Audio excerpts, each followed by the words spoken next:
আসসালামু আলাইকুম।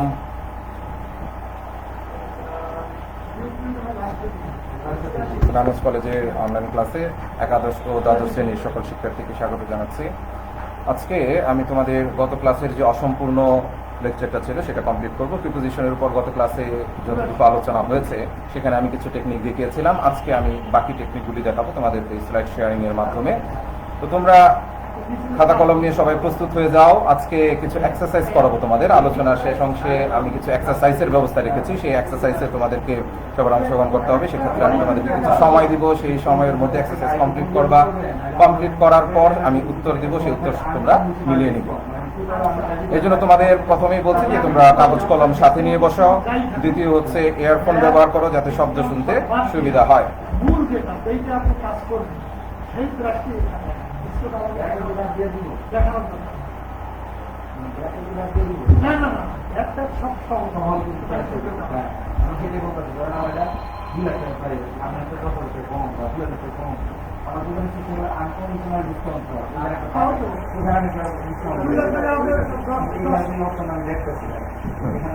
এই জায়গাটাতে একটু খেয়াল করো। আমরা গত ক্লাসের স্লাইডিং এগুলি ছিল, একটু গত ক্লাসের কিছু আলোচনা আমি এক্ষেত্রে দেখাবো তোমাদের। গত ক্লাসে যে আলোচনাগুলি ছিল সেই আলোচনাগুলি একটু দেখাচ্ছি। যে এখানে আমি স্যাম্পল কোশ্চেন একটা দেখিয়েছিলাম, যেরকম তোমাদের স্যাম্পল কোশ্চেন থাকবে প্রিপোজিশনের জন্য, এটা গত ক্লাসে আলোচনা হয়েছিল। যারা আমার ক্লাসটা শুনোনি গত ক্লাসে, আমরা তাদেরকে বলবো যে তোমরা গত ক্লাসের আলোচনাটা শুনবা, সবগুলি শেয়ার করে দেওয়া হয়, তোমাদের অসুবিধা হওয়ার কথা না। এই হচ্ছে তোমাদের প্রিপোজিশনের কোশ্চেন। 5 মার্কের জন্য 10টা গ্যাপ থাকবে। 10টা গ্যাপ তোমাকে পূর্ণ করতে হবে। উত্তর শুধু লিখবে, প্রশ্ন ওঠানোর প্রয়োজন নাই, সেটাও গত ক্লাসে বলেছিলাম। এর পরবর্তী স্লাইড ছিল প্রিপোজিশন কি সেটা বলেছিলাম। এখানে বেশ কিছু লিস্ট আছে। হি হ্যাজ বিন সাফারিং, যেখানে ফ্রম আছে। তারপর প্রিপোজিশনের লিস্ট দিয়েছে to, for, in, to, from, before, after. এগুলি সবগুলি প্রিপোজিশন। আমরা একটু জাস্ট যাতে অনভ্যস্তায় চলে না যায় এই জন্য গত ক্লাসটা একটু রিভিউ করে নিচ্ছি। এগুলো ছিল প্রিপোজিশন। এরপর কত রকমের প্রিপোজিশন হয়, যে বিষয়গুলি আমাদেরকে শেয়ার করতে হবে, অর্থাৎ যে বিষয়গুলি আমাদের পরীক্ষায় এক্সারসাইজে অংশগ্রহণ করতে হবে। এর মধ্যে ছিল অ্যাপ্রোপ্রিয়েট প্রিপোজিশন। অ্যাপ্রোপ্রিয়েট প্রিপোজিশন হচ্ছে যে প্রিপোজিশনের পর যে শব্দের পর যে প্রিপোজিশনটা নিশ্চিতভাবে বসবে। যেমন এখানে হ্যাঙ্কার শব্দটা ছিল, হ্যাঙ্কারের পর আফটার বসবে, এটা অ্যাপ্রোপ্রিয়েট, অন্য কোনো শব্দ বসানো যাবে না। এরকম টাইপের কিছু প্রিপোজিশন আছে, সেগুলিকে আমরা ইন্ডিকেশন দিয়েছিলাম অ্যাপ্রোপ্রিয়েট প্রিপোজিশন হিসেবে। এরপর দ্বিতীয় ধাপের যেটা ছিল সিচুয়েশনাল, সেটা হচ্ছে অবস্থার ভিত্তিতে। সেই অবস্থার ভিত্তিতে কখনো ইন হবে, কখনো অ্যাট হবে, কখনো অফ হবে। অর্থ বুঝে বুঝে সেগুলিকে তৈরি করতে হবে। আর শেষেরটা বলেছিলাম হচ্ছে অ্যাপ্রোপ্রিয়েট অ্যাকর্ডিং টু সিচুয়েশন, অর্থাৎ সেখানে কিছু অ্যাপ্রোপ্রিয়েট প্রিপোজিশন বসাবো। যেমন এখানে ডাই শব্দটা ব্যবহার করেছিলাম, ডায়ের পর অফ, ডায়ের পর ফর, একই শব্দের পর বিভিন্ন রকম প্রিপোজিশন। সেটা হচ্ছে বিভিন্ন সিচুয়েশনে বিভিন্ন রকম প্রিপোজিশন বসতে পারে। এই 3 ধরনের প্রিপোজিশনই আমরা সাধারণত ফেস করতে হয় আমাদের যে এক্সাম হল আছে সেখানে। তো এর মধ্যে অ্যাপ্রোপ্রিয়েট এবং অ্যাপ্রোপ্রিয়েট অ্যাকর্ডিং টু সিচুয়েশন সেটা বলেছিলাম কোনো উপায় নাই সেগুলি জানা ছাড়া। আর সিচুয়েশনাল যেটা আছে সেটা আমরা আলোচনা করতে পারি। আলোচনা কিছু করেছিলাম গত ক্লাসে, সেই স্লাইডে আমরা যাচ্ছি। গত ক্লাসে আমরা বিভক্তির সাহায্যে প্রিপোজিশন নির্ণয় করা শিখেছিলাম। সেখানে দেখেছিলাম প্রথম বা শূন্য হলে কোনো প্রিপোজিশন বসে না, যেমন আই প্লে ফুটবল, এখানে কোনো প্রিপোজিশন বসেনি। দ্বিতীয়টাতে ছিল কে, রে, প্রতিদিকে, এই জাতীয় শব্দগুলি হলে টু বসবে। এই জন্য সে স্কুলে যায়, সেখানে টু বসিয়েছিলাম। আমি কিন্তু এখন আর ডিটেল আলোচনা করছি না, গত ক্লাসের ক্লাসটা তোমরা দেখে নিবে। তারপর ছিল হচ্ছে তৃতীয়া বিভক্তি দ্বারা দিয়ে কর্তৃক। সেই ক্ষেত্রে বলা হয়েছিল যদি বস্তু বসে, বস্তুকে বোঝায় তাহলে উইথ বসবে, যদি ব্যক্তিকে বোঝায় তাহলে বাই বসবে। এটা হচ্ছে দ্বারা দিয়ে কর্তৃক অর্থ প্রকাশ পেলে। এরপর চতুর্থীতে কে, রে, এই শব্দগুলি দ্বিতীয়ার ন্যায় হয়, কিন্তু আমরা মূলত জন্য শব্দটাকে প্রিপোজিশন হিসেবে পাই। অর্থাৎ বাংলা অর্থে যদি জন্য আসে সেক্ষেত্রে আমরা ফর ব্যবহার করব। যেমন I was waiting for the day, আমি দিনটির জন্য অপেক্ষা করছিলাম। এটা ছিল চতুর্থী। এরপর ছিল পঞ্চমী, হতে থেকেছে।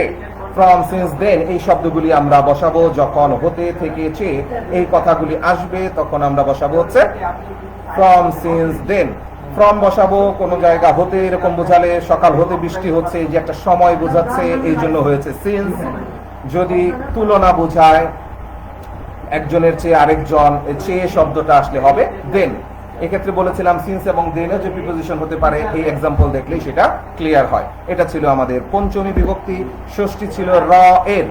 র এর ব্যবহার যদি আমরা বাংলা অর্থে পাই, যেমন এখানে বাংলাদেশের রাজধানী, এখানে ব্যবহার করা হচ্ছে ঢাকা বাংলাদেশের রাজধানী, এই জন্য অফ ব্যবহার করেছি আমরা, Dhaka is the capital of Bangladesh. এবং শেষেরটা ছিল সপ্তমী, অ এতে, এই শব্দগুলি আসলে আমরা ইন এবং এট এই শব্দগুলি ব্যবহার করি। এখানে আমরা we live at Narayanganj in Dhaka, এই এক্সাম্পলটা ব্যবহার করেছিলাম। এই ছিল মোটামুটি আমাদের গত ক্লাসের আলোচনা। আমি সিচুয়েশনাল প্রিপোজিশনের কিছু অবস্থা দেখিয়েছি এবং বলেছিলাম আরো কিছু আলোচনা আছে সিচুয়েশনাল প্রিপোজিশনের উপর, সেই আলোচনাটা আজকে করব। তারপর আমরা চলে যাব আমাদের কাঙ্ক্ষিত সেই এক্সারসাইজে। আজকে এখন যে নতুন স্লাইডটা তোমরা দেখতে পাচ্ছ, এটা তোমাদের জন্য তৈরি করেছি, যে আমরা চিত্রের সাহায্যে কিভাবে আসলে প্রিপোজিশনগুলিকে চিহ্নিত করতে পারি, সহজে বুঝতে পারি। এখানে চিত্রের মধ্যে বেশ কিছু সিচুয়েশন দেয়া আছে, খুব মনোযোগ দিয়ে খেয়াল করতে হবে। আমি ধীরে ধীরে আলোচনা করব, মনোযোগ দিয়ে সবাই খেয়াল করবে। আর একটু কমেন্ট করো যে তোমরা আমার শব্দ ক্লিয়ার শুনতে পাচ্ছ কিনা, কোনো প্রবলেম হচ্ছে কিনা। একটু কমেন্ট করো শব্দ শুনতে পাচ্ছ কিনা, এরপর আমি আমার আলোচনায় আসছি। চিত্রটার দিকে মনোযোগ দিয়ে সবাই একটু খেয়াল করো। আমি পাশে এক্সাম্পল এবং চিত্র দুইটা বুঝিয়ে দেব, তোমাদের বুঝতে অসুবিধা হবে না ইনশাআল্লাহ।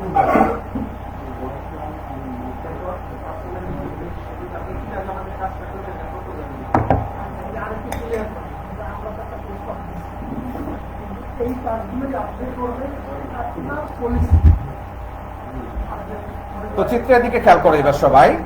এই যে এখানে একটা বৃত্ত দেখতে পাচ্ছ, এই বৃত্তটাকে আমরা কেন্দ্র ধরে একটা বস্তু ধরে, বৃত্তটাকে দিকে অবশ্যই খেয়াল করেছো, আমি লেজার পয়েন্টারের মাধ্যমে তোমাদেরকে দেখাচ্ছি। এই যে এখানে বৃত্তটা দেখতে পাচ্ছ নিশ্চয়ই তোমরা, এই বৃত্তটাকে আমরা একটা অবস্থান ধরে, একটা বস্তু ধরে বা কোনো একটা অবস্থান ধরে, এটাকে কেন্দ্র করে আমরা সেই বাকি প্রিপোজিশনগুলি আলোচনা করব। প্রথমে আমরা এই হিজিবিজি যে চিত্রটা আছে সেদিকে তাকাবো না, আমার যতটুকু আলোচনার অংশ সেইটুকুর দিকে যদি তাকাই খুব সহজ হয়ে যাবে।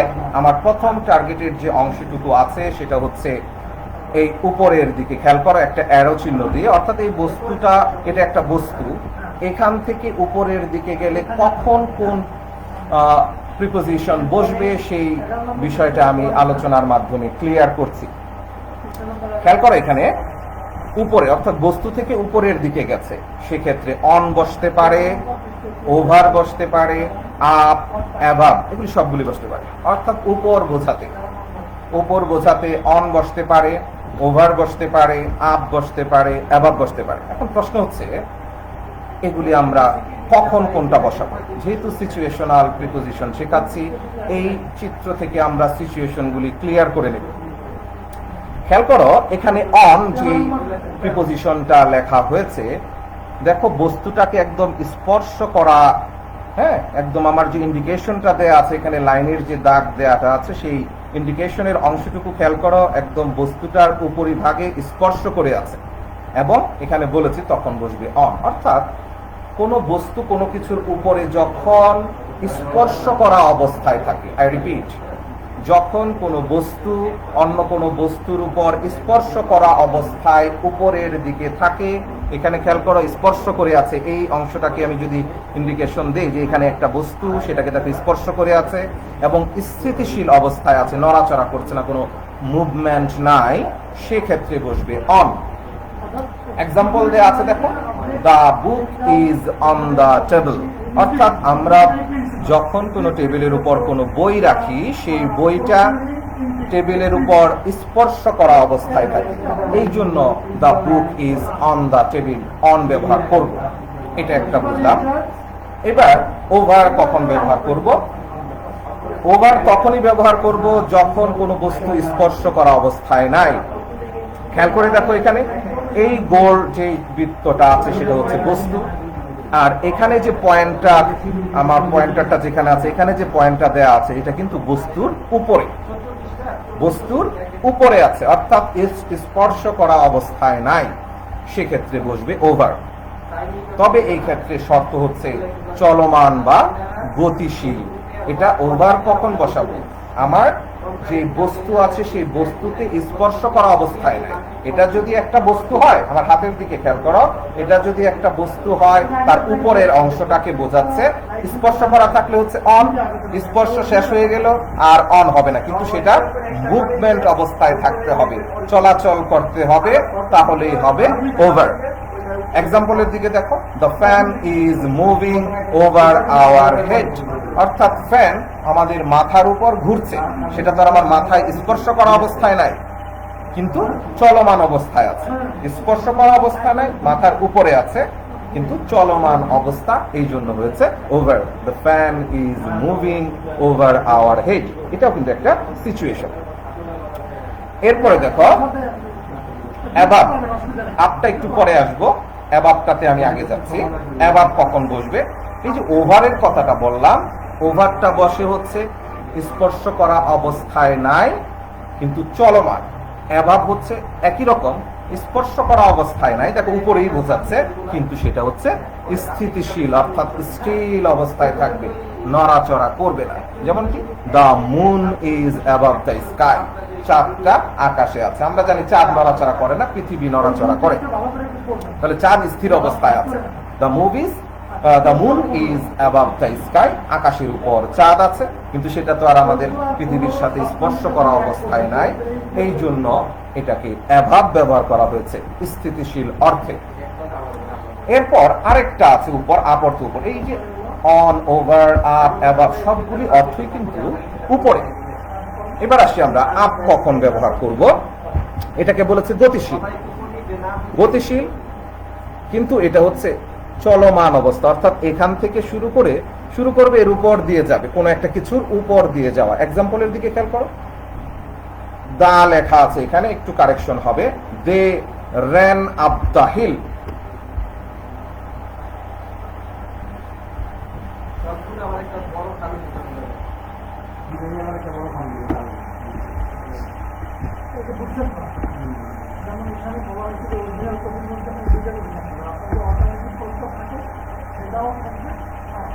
খেয়াল করো এখানে, দে ran up the hill, তারা পাহাড়ের উপর দৌড়ে যাচ্ছে, গতিশীল অবস্থা বোঝাচ্ছে, অর্থাৎ কোন একটা বস্তু এখান থেকে শুরু করে বস্তুর উপরের দিকে, তো বস্তুর মধ্যে তার উপরের দিকে উঠে যাচ্ছে, তার চলমান অবস্থা।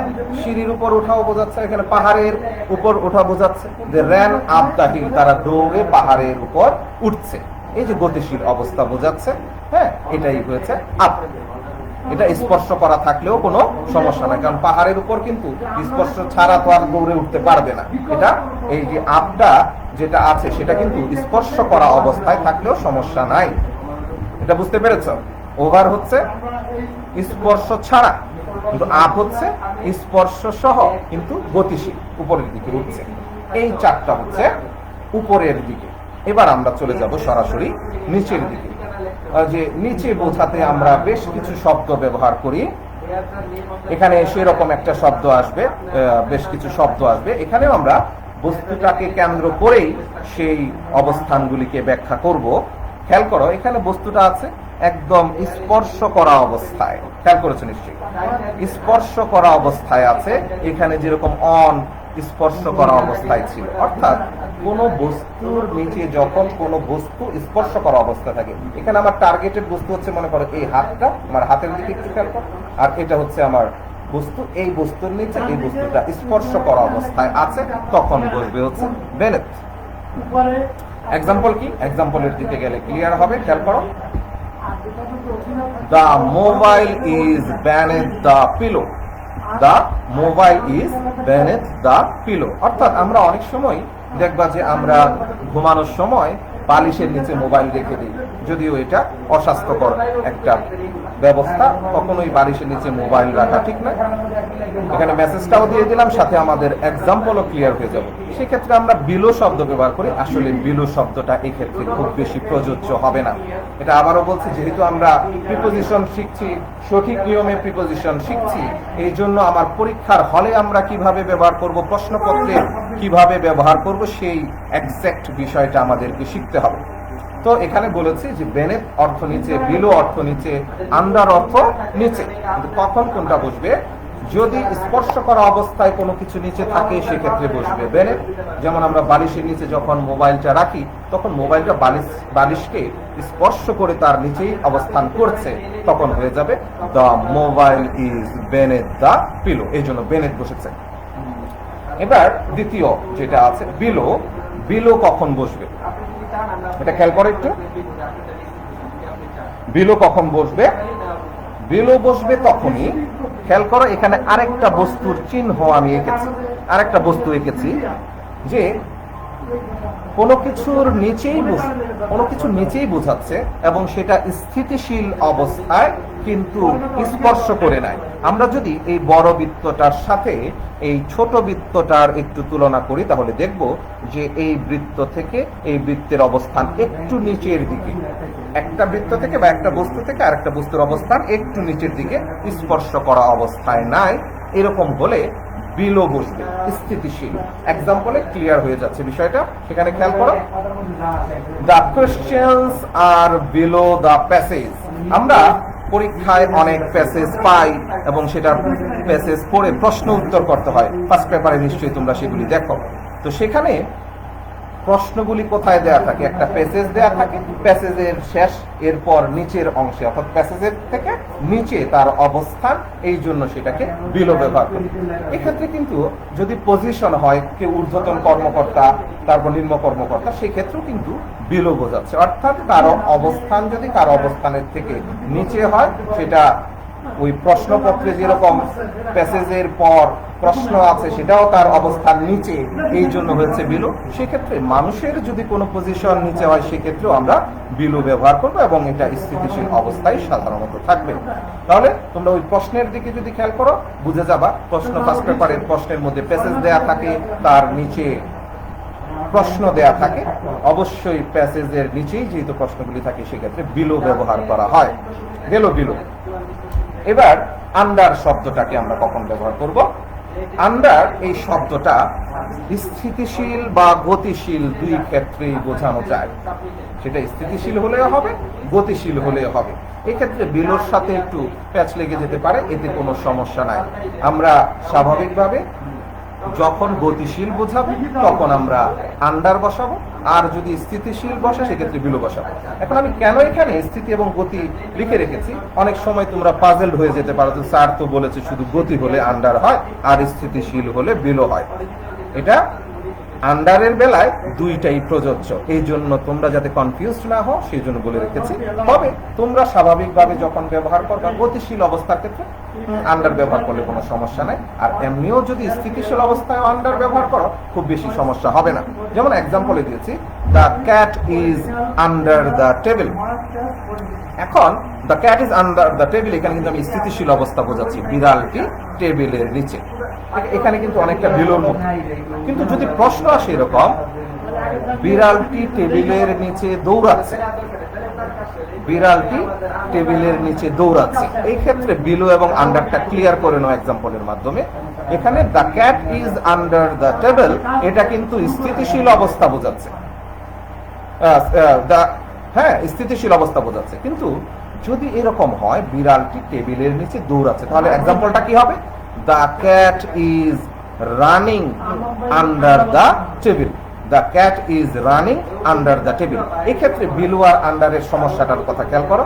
এই ক্ষেত্রে কিন্তু তুমি ব্যবহার করতে পারবে না the cat is running below the table, এটা কিন্তু ব্যবহার করা যাবে না। তাহলে বুঝলাম কি, আন্ডার স্থিতিশীল এবং চলমান দুই ক্ষেত্রে বসানো যায়।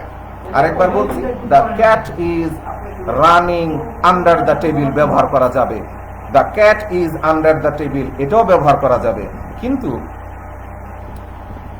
The cat is running below the table এই বিলো ব্যবহার করা যাবে না। তাহলে এই বিলো এবং আন্ডারের মধ্যে যে সমস্যাটা সেটা নিশ্চয়ই বুঝতে পেরেছ। এটা গেল উপর এবং নিচের অবস্থা। এবার আরো কিছু চিত্রের মাধ্যমে তোমাদেরকে দেখাবো যে কোন অবস্থান হলে কোন সিচুয়েশনে আমরা কোন প্রিপোজিশন ব্যবহার করব। এক্ষেত্রে খেয়াল করো, টু আমরা কি করব, আমার অ্যারো যে ইন্ডিকেশনটা আছে দেখো বস্তুটার দিকে, টু এর অবস্থানটা কোথায় আছে? বস্তুটার দিকে। অর্থাৎ যখন কোনো কিছুর দিকে যাওয়া হয়, খেয়াল করো, কোনো কিছুর দিকে যাচ্ছে তখন হবে টু। যেমন he is going to school, সে স্কুলে যাচ্ছে, মানে স্কুলের দিকেই তো যাচ্ছে, এই জন্য হয়েছে টু। অ্যারো চিহ্নটা খেয়াল করলে ক্লিয়ার হয়ে যাবে, চিত্রটা বুঝতে সুবিধা হবে, এবং এক্সাম্পল সাথে তোমরা দেখবে, বারবার দেখবে, তাহলে তোমাদের সেটা ক্লিয়ার হয়ে যাবে। এটা হচ্ছে টু এর ব্যাপার। এখন স্কুলে মনে করে এটা স্কুল, কল্পনা করে নিই স্কুলে গেল সে, স্কুলের ক্লাস শেষ হয়ে গেল, তারপর সে সেখান থেকে বের হয়ে যাবে, স্কুল থেকে বের হয়ে যাবে। এখন স্কুল থেকে, এখন বাসা থেকে মনে করো ফোন করেছে, সে কোত্থেকে আসছে, সে স্কুল থেকে আসছে। দেখো এখানে ইন্ডিকেশনটা, এখানে টু এর মধ্যে ছিল স্কুলের দিকে, আর এখানে স্কুল থেকে বের হয়ে যাচ্ছে, অর্থাৎ হতে, এই জন্য হয়েছে from. He is coming from school, সে কোত্থেকে আসছে, সে স্কুল থেকে আসছে, এই জন্য হয়েছে ফ্রম। এই দুইটা নিশ্চয়ই বুঝেছ। এরপর দেখো অন টু, এটা অনেকটা আনইউজুয়াল একটা প্রিপোজিশন, অনেকেই বুঝতে পারো না অন টুর ব্যবহারটা। অন টুর ব্যবহারটা খুব মনোযোগ দিয়ে খেয়াল করবা, কখন অন টু বসবে কথাটা খেয়াল করো, খুব ধীরে ধীরে বলছি। যখন কোনো বস্তুর মধ্যে কিন্তু তার উপরিভাগে, আরেকবার বলছি, যখন কোনো বস্তুর মধ্যে কিন্তু তার উপরিভাগে কোনো বিষয় থাকে, তখন সেটা অন টু বসে। চিত্রের মাধ্যমে ক্লিয়ার করি। ধরে নেই এই বৃত্তটা হচ্ছে একটা নদী, ঠিক আছে, এই বৃত্তটা হচ্ছে একটা নদী, তাহলে জাহাজটা তো নদীর মধ্যেই আছে, তাহলে কোনো কিছুর মধ্যে আছে, এটা আমি বলেছি কিন্তু প্রথম, কোনো কিছুর মধ্যে আছে কিন্তু তার উপরিভাগে। এখন খেয়াল করো, জাহাজ কি পানির ভেতরে থাকে না উপরিভাগে থাকে? বিষয়টা হচ্ছে জাহাজটা তো নদীর মধ্যেই আছে কিন্তু তার উপরিভাগে, অর্থাৎ কোনো কিছুর মধ্যে কিন্তু তার উপরিভাগে, সেক্ষেত্রে বসবে হচ্ছে অন টু। খেয়াল করো, the ship is onto the river, এরকম যদি কোনো কিছু পাও সেক্ষেত্রে তোমরা অন টু বসাবা। এখন যদি আমার আলোচনা অবস্থায় কেউ না বোঝো সেক্ষেত্রে সমস্যা নেই, তোমরা, আমি তো শেয়ার করে দিবি ইনশাআল্লাহ, সেক্ষেত্রে তোমরা বারবার শুনলে আলোচনাটা আরো ক্লিয়ার হয়ে যাবে। আর আমার আলোচনা শেষ করার পর অবশ্যই সুযোগ দেব, তোমাদের যদি কোনো প্রবলেম থাকে সেটা আমাকে জানাবা। গেল অন টু এর ব্যবহার, এবার আসবো হচ্ছে বিটুইন। বিটুইন চিত্রের দিকে খেয়াল কর, মনে করি এটা একটা অবস্থান, এটা একটা অবস্থান, বা এটা একটা, এইখানে অবস্থানটা যেটা আছে, আমার পয়েন্টারটা যেখানে আছে সেটা একজন ব্যক্তি, এখানে যিনি আছে একজন একজন ব্যক্তি, তাহলে ব্যক্তি হলো কয়জন? দুইজন। আই রিপিট, ব্যক্তি কয়জন হলো? দুইজন। এরকম দুইজনের মধ্যে বা দুইয়ের মধ্যে যখন বোঝাবে তখন হবে বিটুইন। এক্সাম্পল দেখো, divide the mango between two brothers, দুই ভাইয়ের মধ্যে আমটিকে ভাগ করে দাও, ভাই হয়েছে দুইজন। এখন অনেকে প্রশ্ন করতে পারো, যদি দুইয়ের অধিক হয় সেক্ষেত্রে মধ্যে বোঝালে কি হবে? এখানে আমি এক্সাম্পল দেই নাই কিন্তু বলে দিচ্ছি, সেক্ষেত্রে হবে অ্যামাং। আই রিপিট, যদি দুইয়ের মধ্যে বোঝায় তাহলে হবে বিটুইন, যদি দুইয়ের অধিক হয়ে যায় তখন হয়ে যাবে অ্যামাং। কথা কি ক্লিয়ার? দুইয়ের মধ্যে হলে হবে বিটুইন, দুইয়ের অধিক হলে হবে অ্যামাং, এই হচ্ছে বিষয়। তারপরের অংশে আসি আমরা, ইনটু কখন বসবে। দেখো এখানে একটা অ্যারো চিহ্ন দেওয়া আছে, একটা তীর আঁকা হয়েছে, এই তীর আঁকার মাধ্যমে বোঝাচ্ছি যে একটা গতিশীল অবস্থা। আমরা এখানে সে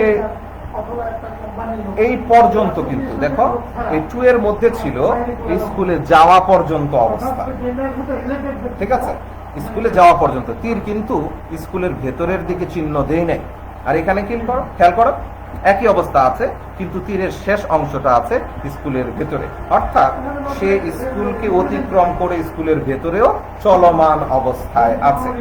টু আর ইনটুর পার্থক্য নিশ্চয়ই বুঝেছ। টু এ ছিল হচ্ছে স্কুল পর্যন্ত গেছে, বাস পূজার কাজ শেষ, ইজ গোয়িং টু, সে স্কুলে যাচ্ছে। কোন দিকে যাচ্ছে? স্কুলের দিকে যাচ্ছে, স্কুলকে ব্যাচ করে না। কিন্তু যখন সে স্কুলে পৌঁছানোর পরও চলমান অবস্থায় আছে তখন সেটাকে বলা হবে ইনটু ব্যবহার করতে হবে। এক্সাম্পল দেখো, he is entering into the room, বা এখানে স্কুল হোক রুম হোক, সে রুমের মধ্যে প্রবেশ করছে। যে ফোন করেছে, তুমি কোথায় আছো? যে আমি রুমের মধ্যে যাচ্ছি, ঢুকছি, আমি স্কুলে ঢুকছি। হ্যাঁ, ঢুকছি মানে তো চলমান অবস্থা, স্কুলে ঢুকে গেছে, ঢুকছি মানে তো রাস্তায় নাই, স্কুলের মধ্যে আছে, ঢুকছে, গেটের পর্যন্ত আছে, গেটের ভেতরে যাচ্ছে, অবস্থানটা খেয়াল করো। এইরকম অবস্থান হলে যদি চলমান হয় এই ক্ষেত্রে হবে ইনটু। হি ইজ এন্টারিং, এটা কন্টিনিউয়াস টেন্স, কিন্তু খেয়াল করেছো কিনা? এন্টারিং কন্টিনিউয়াস মানে চলমান, গতিশীল বোঝাচ্ছে, এই জন্য হয়েছে he is entering into the room. এরপরের অবস্থানটাই দেখো, তার এন্টার হয়ে গেল, সে রুমের মধ্যে চলে গেল, এখন রুমে অবস্থান করছে, সেই ক্ষেত্রে হবে ইন। খেয়াল করো এটার সাথে এটা একটু, সে he is going to school অথবা he is going to Rome, going to the Rome, এরকম হলো, সে রুমের মধ্যে যাচ্ছে, যাওয়া শেষ হয়ে গেল, সে প্রবেশ করছে, এই জন্য হয়েছে ইনটু। প্রবেশ করা শেষ, সে রুমে অবস্থান করছে, হয়ে গেছে ইন।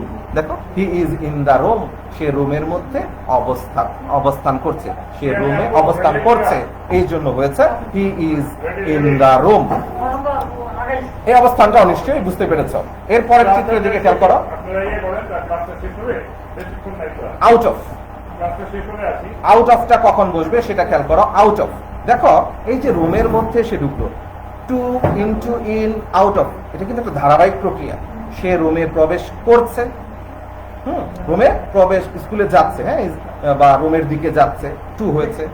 সে ওই মুহূর্তে ফোন করা হয়েছে, একদম চলে এসেছে, সে প্রবেশ করছে, ইনটু দ্য রুম, প্রবেশ করছে, ইন, প্রবেশ করে ফেললো, কাজ শেষ, সে এখন বের হয়ে যাচ্ছে, চলমান অবস্থা, রুম থেকে বের হচ্ছে। চিত্রটার দিকে খেয়াল করো, রুমের মধ্যে আছে, এখান থেকে সে বের হয়ে এরকম করে সামনের দিকে আসছে, আউট অফ হবে। He is out of the room, যে সে রুম, এটা দিয়ে বোঝাচ্ছে সে রুমের মধ্যেই ছিল, তারপর বের হয়ে গেছে। অর্থাৎ এরকম হতে পারে যে সে রুমের মধ্যে আসে নাই, তারপর বের হয়ে গেছে, রুমের মধ্যে আসেই নাই, তাহলে he is not present in the room, সে রুমের মধ্যে উপস্থিতি ছিল না, কিন্তু এখানে রুমে ছিল, সেখান থেকে বের হয়েছে, এই জন্য হয়েছে he is out of the room, যে সে রুম থেকে বের হয়ে গেছে। আমরা এরকম বলি না যে স্যার এখন কোথায় আছে, স্যার তো রুম থেকে বের হয়ে গেছে, তো এরকম অবস্থানে হবে he is out of the room.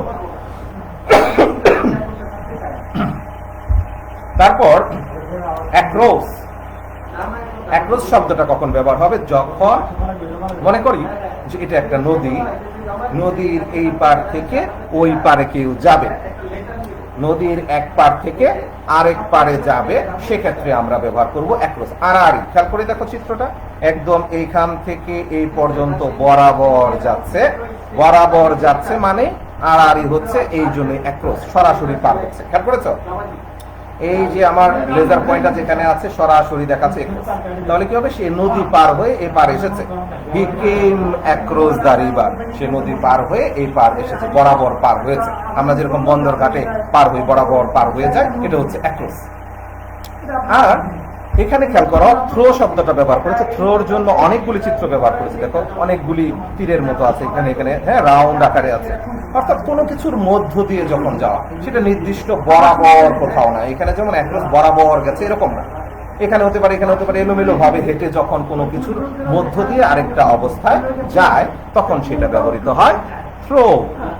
যেমন কি হি কেম থ্রু দ্য জঙ্গল, যে সে এখানে কোত্থেকে এসেছে, সে জঙ্গলের মধ্য দিয়ে বা বনের মধ্য দিয়ে এসেছে, এই জন্য ব্যবহার করা হয়েছে থ্রো। এখানে 16টা প্রিপোজিশন কিন্তু সিচুয়েশনাল আলোচনা হয়ে গেল। তোমরা শেয়ার করে দেওয়ার পর বারবার শুনে যদি বুঝতে না পারো সেটা ক্লিয়ার করবে। আশা করি এইটুকু অংশ তোমরা বুঝতে পেরেছ।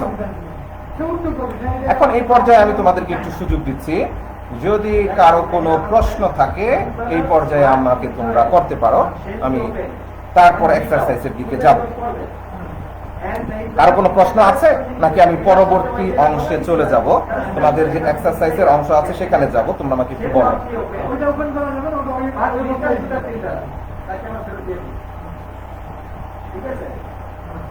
একটু কমেন্ট চাচ্ছি। তোমাদের যতটুকু আলোচনা হয়েছে অতটুকুতে কারো কোনো প্রবলেম আছে? যদি প্রবলেম না থাকে আমরা এক্সারসাইজে চলে যাব, সেখানে আমরা এক্সারসাইজের উত্তর খুব সময় লাগবে, কিন্তু হ্যাঁ এই জন্য আমাকে একটু জানাও যে তোমাদের কারো কোনো প্রবলেম আছে কিনা। কমেন্ট চাচ্ছি।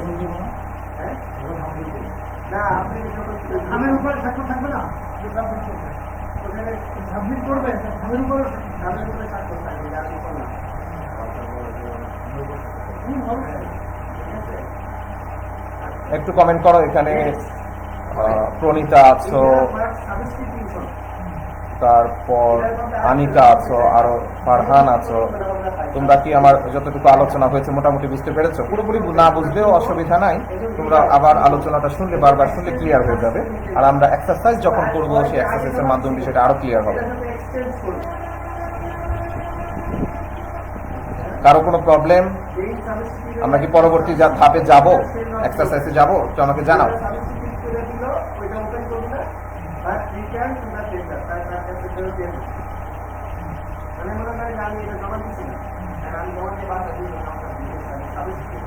কমেন্টস আছে, কারো কোনো প্রবলেম আছে কিনা?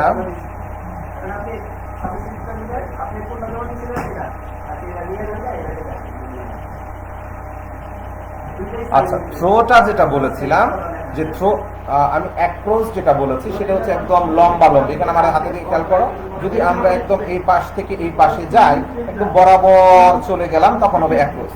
আর যদি তুমি কোন জায়গা দিয়ে এসেছো, কোন রুটে এসেছো, কোন মাধ্যমে এসেছো, কোন জায়গা দিয়ে এসেছো, এরকম বলি না যে আমি বনের মধ্য দিয়ে এসেছি, অর্থগত ভাবে সেখানে বরাবর আসতে হবে এমন কোনো বাধ্যবাধকতা নাই। যদি বরাবর আসে তাহলে অ্যাক্রস হবে, আর যদি বরাবর না হয়, বনের মধ্যে তো আর সরাসরি হেঁটে এসেছে এরকম বলা যাবে না, এলোমেলো রাস্তা, হ্যাঁ এরকম এসেছে, এই জন্য সেটা হয়েছে থ্রো। কোনো কিছুর মধ্য দিয়ে, অর্থটা যদি তুমি বুঝতে পারো তাহলে সেটা একটু খেয়াল করো। কোনো কিছুর মধ্য দিয়ে, আমি রিপিট করছি, থ্রো হচ্ছে কোনো কিছুর মধ্য দিয়ে, ঠিক আছে? কোনো কিছুর মধ্য দিয়ে বোঝালেই সেক্ষেত্রে হবে থ্রো, যে কোনো কিছুর মধ্য দিয়ে কাজটা হয়েছে, কোনো কিছুর মধ্য দিয়ে এসেছে। আমি বনের মধ্য দিয়ে এসেছি, আমরা কিন্তু বলি না যে আমি নদীর মধ্য দিয়ে এসেছি, আমি নদী পার হয়ে এসেছি, তাই না? আমরা কথাটা কি বলি, নদী পার হয়ে এসেছি। নদী পার হয়ে মানে আড়াআড়ি পার হয়েছে, এই জন্য অ্যাক্রস হয়েছে। আমরা বন পার হয়ে এসেছি এরকম সাধারণত বলি না। যদি বলি যে বনের মধ্য দিয়ে এসেছি তাহলে, আবার বনের মধ্যে যদি সরাসরি যায় তাহলে কিন্তু অ্যাক্রস হবে। বুঝতে পেরেছ? না, তোমার নাম অবশ্য উল্লেখ করো নাই, অবুঝ মন উল্লেখ করেছো। তোমার অবুঝ মন কি এখন বুঝ পেয়েছে থ্রোর ব্যাপারে? অর্থ বলেছে মধ্য দিয়ে। আর বাকিদের যেহেতু কারো কোনো প্রবলেম নাই, আমরা এক্সারসাইজের দিকে চলে যাচ্ছি। আমরা সরাসরি চলে যাব এখন এক্সারসাইজের দিকে।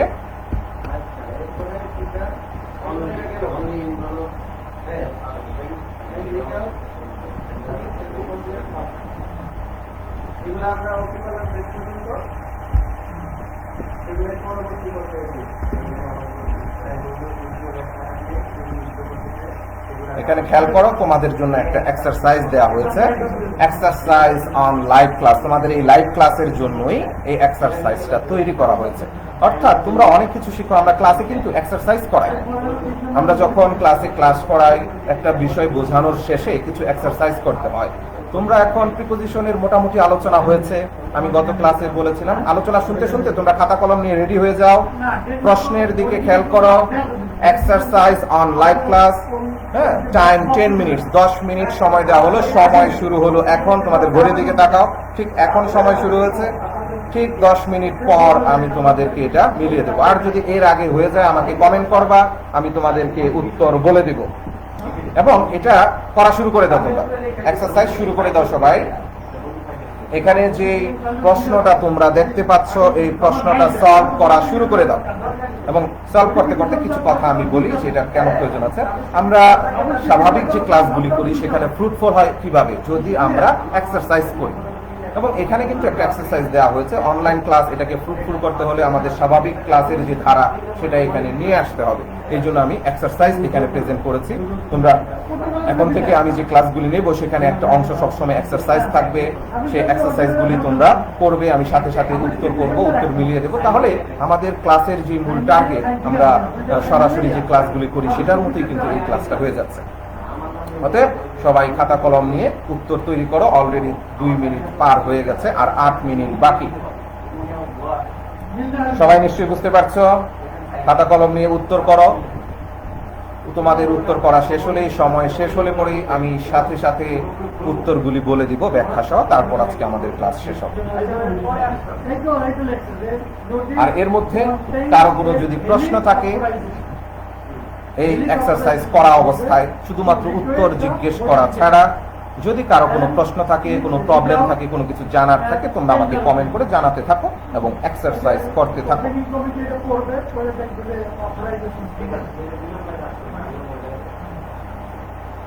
Only envelopes that are open and read out as tender opening shall be considered after settlement. Second.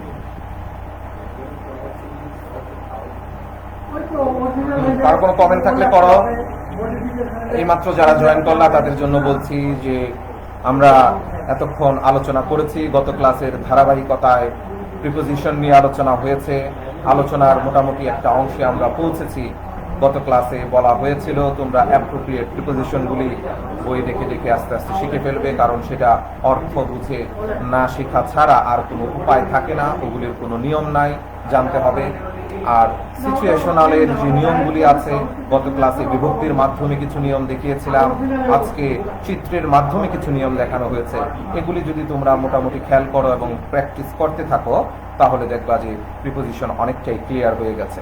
এবং তার অংশ হিসেবে আজকে এখন তোমাদের এই অনলাইন লাইভ ক্লাসে এক্সারসাইজ দেওয়া হয়েছে।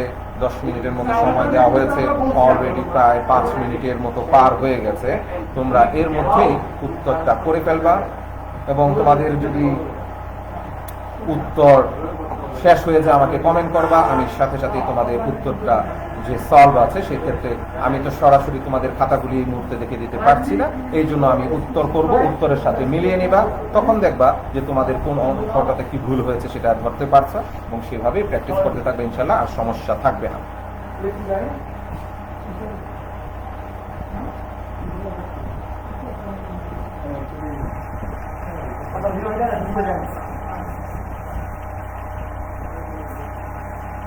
আর যদি তোমাদের উত্তর হয়ে যায় তোমরা আমাকে একটু কমেন্ট করবা যে স্যার আমাদের পড়া হয়ে গেছে, সেক্ষেত্রে আমি তোমাদের কিন্তু উত্তরটা রেডি আছে, আমি তোমাদেরকে দেখিয়ে দিব।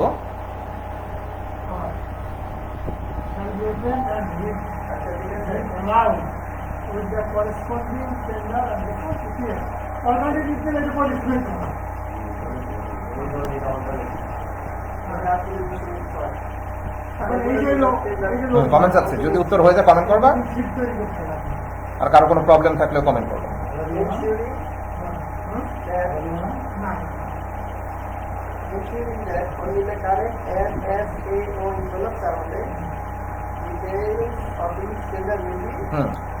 আর 3 মিনিটের মাথায় আমি উত্তরটা বলে দিব। 3 মিনিটের মধ্যে সবাই উত্তর রেডি করে ফেলো। 3 মিনিটের মধ্যেই সবাই তোমাদের উত্তরটা রেডি করে ফেলো।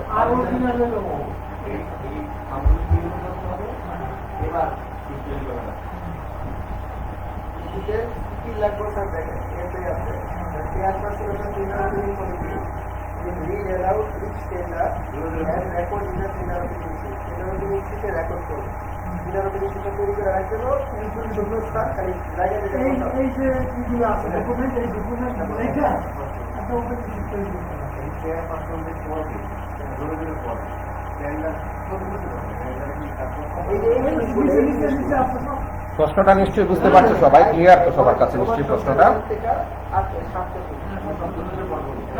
উত্তর রেডি করো। তোমরা কমেন্ট করলে পরেই আমি উত্তরের অংশে চলে যাব, অথবা সময় শেষ হলেও আমি উত্তরের অংশে চলে যেতে পারবো।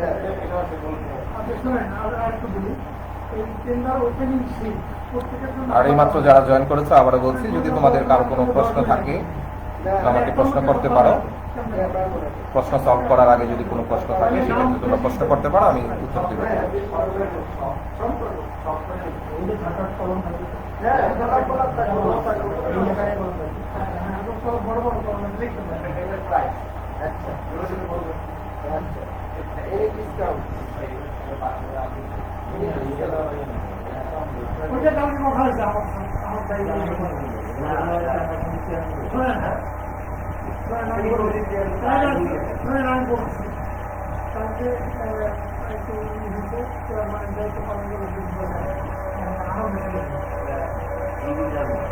দ্রুত করো, সময় শেষ হয়ে যাচ্ছে, দ্রুত করে ফেলবা।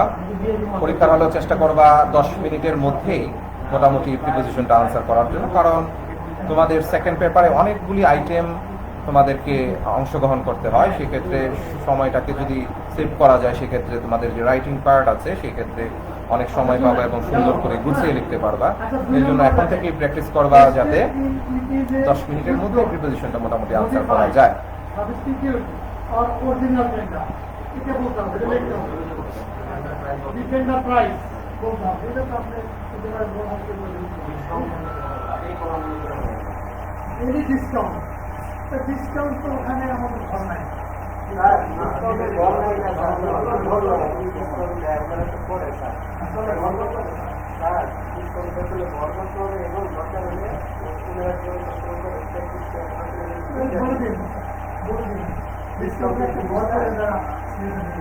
প্রণীতা কমেন্ট করো তোমার কি হয়েছে কিনা, সময় প্রায় শেষ।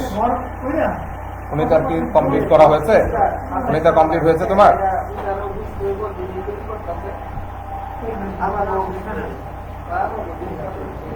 প্রণীতা, তারপর জিসান আছো,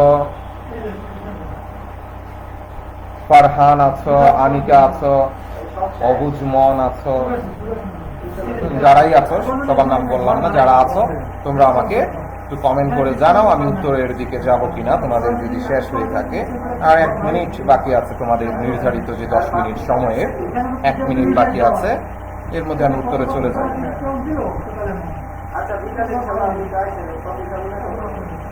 একটু কমেন্ট করা হয়েছে কিনা?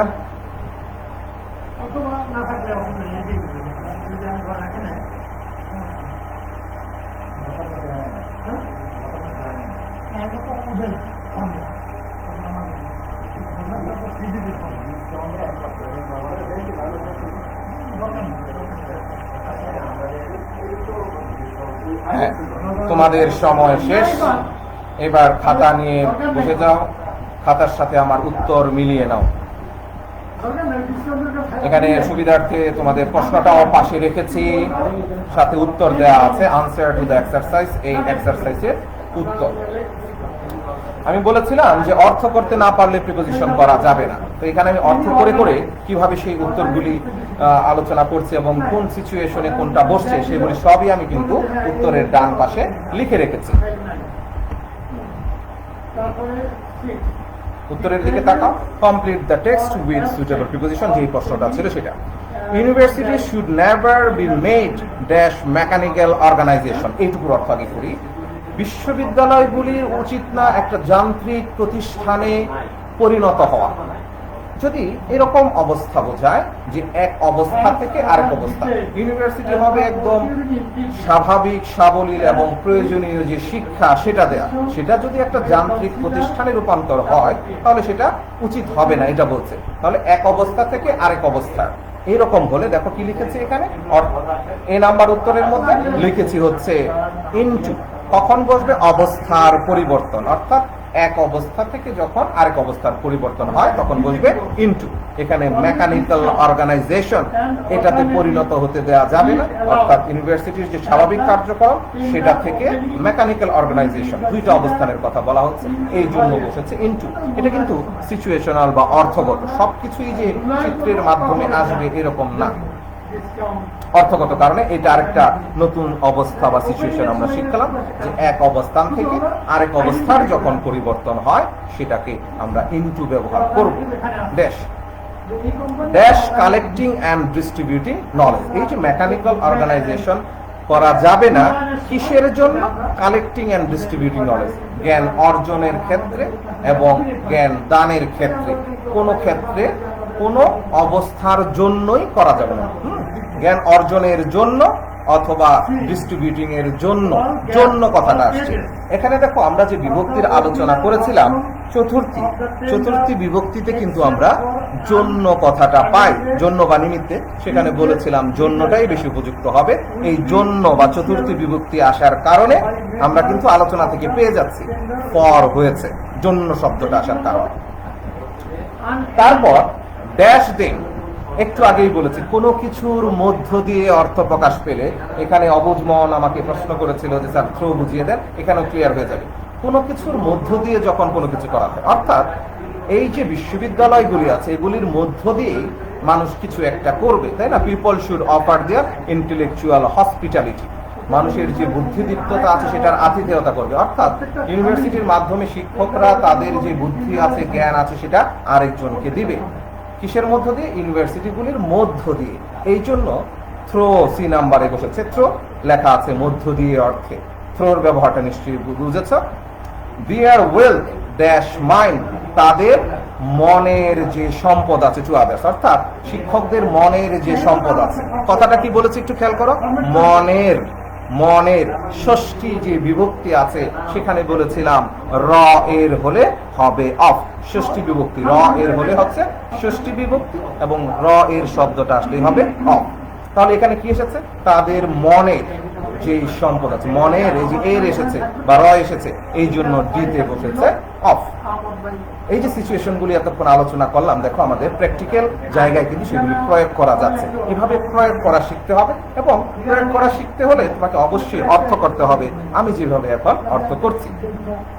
And earn their proud right, এবং তারা তাদের এর বিনিময়ে প্রাউড রাইট অধিকার পাবে। বিনিময়ে, রিটার্ন মানে হচ্ছে বিনিময়। বিনিময়ে এ শব্দটা এসেছে। এ কোন বিভক্তিতে পাই? সপ্তমী বিভক্তিতে, অ এতে। এরকম আছে তাই না? অ এতে। এখানে বলেছি কিসে? বিনিময়ে। এই যে বিনিময়ে, রিটার্ন মানে হচ্ছে বিনিময়। তাহলে বিনিময়ে কথাটা আসছে। প্রাউড রাইট ইন রিটার্ন, বিনিময়ে to receive gifts. To receive gifts, এই বিনিময়ে কথা আসার কারণে ই নাম্বারে হয়েছে in. Receive gifts dash the rest of the world, সারা পৃথিবী থেকে। হতে থেকেছে পঞ্চমী বিভক্তি। এক নাম্বারটা খেয়াল করো, পঞ্চমী বিভক্তি। তোমরা আমার বিভক্তির যে আলোচনা আছে সেটা ডিটেল শুনলে এই এক্সারসাইজের দিকে আসলে, যারা গত ক্লাসটা করনি তাদের জন্য বলছি যে তোমরা বিভক্তির আলোচনাটা শুনে যদি এখানে আসো, দেখবা অনেক সুন্দর করে এই প্রয়োগটা তোমরা বুঝতে পারছো যে বিভক্তিটাকে আমরা কিভাবে প্রয়োগ করব। যারা করেছো তারা নিশ্চয়ই বুঝতে পারছো যে ফ্রম, হতে থেকেছে, এই সময় কিন্তু আমরা ফ্রম ব্যবহার করি। সিন্স দেন সেটা আছে। হতে হলে আমরা ফ্রম ব্যবহার করব। তাহলে এখানে হতে বোঝাচ্ছে এক নম্বরে the rest of the world, সারা পৃথিবী থেকে বা হতে, এই জন্য আমরা ফ্রম ব্যবহার করেছি। But dash the whole length and breadth, পুরোপুরি হোল লেন্থ অ্যান্ড ব্রেথ বোঝাচ্ছে একদম জ্ঞানে মনে। কি বলেছি? জ্ঞানে মানে পুরোপুরি, হ্যাঁ, পুরোপুরি অংশ জুড়ে। লেন্থ এন্ড ব্রেথ হচ্ছে প্রতিটা অংশ জুড়ে, হ্যাঁ, পুরোপুরি মনে জ্ঞানে সবকিছু দিয়ে। এই যে এ কথাটা আসছে জি নাম্বারে, কি আসছে? মনে জ্ঞানে, হ্যাঁ, পুরো অবস্থানে, পুরো অবস্থানে, অবস্থানে এই কথাটা আসছে, এই জন্য হয়ে যাবে G number in. But in the whole length and breadth, পুরোপুরি কি হবে? ভারতের, ভারতের মতো হবে, ভারতের। এই যে এস নাম্বারে দেখো অফ ব্যবহার করেছি, ষষ্ঠ বিভক্তি র এর, ভারতের মতো। অর্থাৎ পুরোপুরি, জ্ঞানে মানে, জ্ঞানে মানে পুরোপুরি আমরা হব ভারতের মতো। অর্থাৎ আমাদের যে ভারতীয় উপমহাদেশ আছে, এখানে আমি রবীন্দ্রনাথের যে অংশটুকু আছে তোমাদের টেক্সটে সেখান থেকে নিয়েছি বিষয়টা। সেখানে রবীন্দ্রনাথ এই বিষয়টাই বোঝাতে চেয়েছে যে আমাদের শুধুমাত্র অন্য দেশকে ফলো করলেই হবে না, আমাদের পুরোপুরি ভারতের মতো হতে হবে। এই যে এর আসছে, এই জন্য হবে ইন্ডিয়া। অর্থাৎ আমাদের ট্রেডিশন অনুযায়ী আমাদের শিক্ষাটা হবে। সেখানে কাকের যদি পেছনের অংশে ময়ূরের পাখা গোজে, তাহলে কিন্তু কাক কখনো ময়ূর হয়ে যাবে না, এরকম কথা উনি বলেছেন। এই জন্য বলছে ইন্ডিয়ার হতে হবে। তাহলে এইচ নাম্বার হলো র এর, এই জন্য অফ বসেছে। আই নাম্বারে দেখো ড্যাশ দ্য মডার্ন টাইম, আধুনিক যুগে। আবার এ এসেছে, এ মানেই হচ্ছে সপ্তমী বিভক্তি। খেয়াল করো, আই নাম্বারে বসিয়েছি ইন এবং লিখে রেখেছি সপ্তমী বিভক্তি। হ্যাঁ, এ আসলেই হবে ইন, আর র আসলে হবে অফ। এই কথাটা একটু বেশি মনে রাখবে, এই দুটো একটু বেশি ব্যবহার হয়। র হলে হবে অফ, ষষ্ঠী বিভক্তি। এ হলে হবে ইন, সপ্তমী বিভক্তি। হ্যাঁ, in the modern time where a foreigner or an Indian student can properly be acquainted. Acquainted এই শব্দটা খুব ভালো করে খেয়াল করো, এখানে আমি লিখেছি appropriate, অর্থাৎ acquainted পরিচিত হওয়া with the best product of Indian mind, আমাদের যে ইন্ডিয়ান মানসিকতা আছে, আমাদের যে ঐতিহ্য আছে সেটার সাথে পরিচিত হতে পারবে। এটা হচ্ছে appropriate preposition, এটা না জানলে কেউ বসাতে পারবে না। আই রিপিট, অ্যাপ্রোপ্রিয়েট প্রিপোজিশন না জানলে কেউ বসাতে পারবে না। অ্যাকুয়েন্টেড এর সাথে উইথ হয়, আমি ব্র্যাকেট লিখে দিয়েছি অ্যাপ্রোপ্রিয়েট, এটা এই প্রিপোজিশন হচ্ছে অ্যাপ্রোপ্রিয়েট, অর্থাৎ অ্যাকুয়েন্টেড এর সাথে উইথ শব্দটা বসে। আশা করি তোমাদের কারো কোনো সমস্যা নাই। যদি এই এক্সারসাইজের মধ্যে কারো কোনো সমস্যা থাকে, একদমই সময় শেষ হয়ে গেছে, যদি সমস্যা থাকে আমাকে 1 মিনিটের মধ্যে জানাও, আর যদি না জানাও ধরে নেব যে তোমাদের কারো কোনো সমস্যা নাই। এই ক্ষেত্রে একটা সাজেশন দিয়ে তোমাদেরকে আমি শেষ করছি। সেটা হচ্ছে এই যে অ্যাপ্রোপ্রিয়েট কথাটা আমি বুঝালাম, এই যে একটা এক্সারসাইজ থেকে একটা মাত্র অ্যাপ্রোপ্রিয়েট পেলাম, তোমাদের কাজ হবে তোমাদের যে বোর্ডের প্রশ্নগুলি আছে সেই বোর্ডের প্রশ্নগুলি অ্যানালাইসিস করে করে এভাবে যে কোনটা সিচুয়েশনাল কোনটা অ্যাপ্রোপ্রিয়েট সেগুলি বের করে করে অ্যাপ্রোপ্রিয়েট যেগুলি আছে সেগুলি শিখে ফেলা। তো প্রথমেই তুমি যদি লিস্ট ধরে শিখতে থাকো বিরক্ত হয়ে যাবা, এই জন্য এক্সারসাইজ থেকে অ্যাপ্রোপ্রিয়েটগুলি বের করে নিবা এবং সেগুলি শিখে ফেলবা, দেখবা যে ইনশাল্লাহ পরীক্ষায় কমন পেয়ে যাচ্ছ। আশা করি বুঝতে পেরেছ। এবং আজকে আমার আলোচনা অতটুকুই, পরবর্তীতে আবার নতুন কোনো আলোচনা নিয়ে আসবো। যদি প্রিপোজিশনের এক্সারসাইজের আরো প্রয়োজন মনে হয় তোমরা আমার সাথে যোগাযোগ করবে, সেক্ষেত্রে আরো এক্সারসাইজ প্রিপোজিশনের আরো কিছু এক্সারসাইজ করে সেটাকে ক্লিয়ার করব। সেক্ষেত্রে তোমরা বোর্ডের যে প্রশ্নগুলি আছে সেগুলিও তোমাদের এক্সারসাইজ আকারে নিয়ে আসতে পারো, তোমাদের প্রবলেম যদি থাকে সেগুলি জানাতে পারো, আমি তোমাদেরকে রিপ্লাই দেবো সেভাবে। তো আমরা একদমই আলোচনার শেষ পর্যায়ে চলে এসেছি আজকের জন্য, যে তোমাদের কারো কোনো প্রবলেম আছে কিনা। যদি প্রবলেম না থাকে, এক্সারসাইজ যদি বুঝে থাকো, আমাকে লাইভ শেষ হয়ে গেলেও কমেন্ট করে জানাবা যারা লাইভে ছিলা কে কত পেলা। অর্থাৎ এখানে আমি 10টা এক্সারসাইজ দিয়েছি, 10টার মধ্যে কার কয়টা হয়েছে সেই সংখ্যাটা আমাকে লিখে পাঠাবা, তাহলে বুঝতে পারবো। এবং যদি সমস্যা থাকে সেটাও তোমরা অফলাইনেও পাঠাতে পারো, সেক্ষেত্রে আমি রিপ্লাই দিব, তোমাদের অসুবিধা হবে না। আর কোনো প্রবলেম আছে? তোমাদের কমেন্টের পরে আমি শেষ করে দিচ্ছি। কারো কোনো কোশ্চেন নাই? যেহেতু মনে হচ্ছে কারো কোনো কোশ্চেন নাই, তাহলে আজকে এই পর্যন্তই থাকো। আবার ইনশাল্লাহ পরবর্তীতে তোমাদের সাথে দেখা হবে তোমাদের কোনো প্রবলেম নিয়ে, হতে পারে সেটা প্রিপোজিশন বা গ্রামারের কোনো অংশ। কিন্তু একটা বিষয় মাথায় রাখবা যে আমরা এখন থেকে এক্সারসাইজ করাবো তোমাদের অনেক বেশি বেশি করে। লাইভ ক্লাসেও এক্সারসাইজ করানোর সুযোগ আছে, তোমরা আজকে সেটা হাতে কলমে প্রমাণ পেয়েছো। সেই রকম এক্সারসাইজ বেশ কিছু এক্সারসাইজ করবো, সলভ করবো। শুধুমাত্র নিয়ম জানলেই হবে না, এক্সারসাইজ করে সেটাকে ক্লিয়ার করতে হবে। ঠিক আছে, তাহলে আজকে এই পর্যন্ত। সবাই ভালো থাকো, আল্লাহ ভালো রাখুক সবাইকে। আল্লাহ হাফিজ, আসসালামু আলাইকুম।